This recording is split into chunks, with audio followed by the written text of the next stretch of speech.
Cette semaine, on s'attarde à l'énergie éolienne. Est-ce que les forts vents de la tempête du 23 décembre dernier ont forcé l'arrêt complet des parcs éoliens au Québec? Ou est-ce qu'au contraire, on a pu produire plus d'électricité?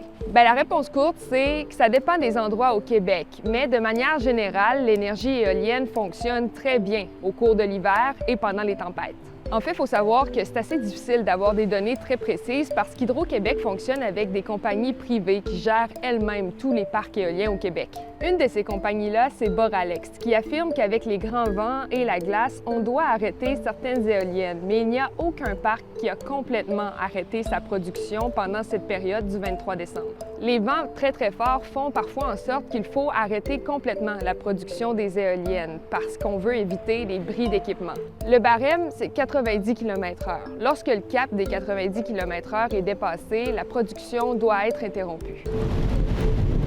Ici, à Québec, on a été secoué par des rafales puissantes allant jusqu'à 120 km/h à un certain moment, le 23 décembre. Vous comprendrez qu'à ce moment-là, on a dû arrêter certaines éoliennes, mais pas des parcs éoliens en entier. Et les couloirs de vent ne sont pas les mêmes partout en province.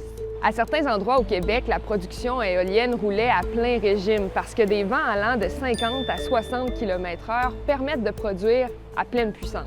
De manière générale, la production éolienne au Québec est plus élevée en hiver qu'en été. Et donc, c'est intéressant pour le Québec de pouvoir compter sur des parcs éoliens parce que l'hiver ici, c'est long.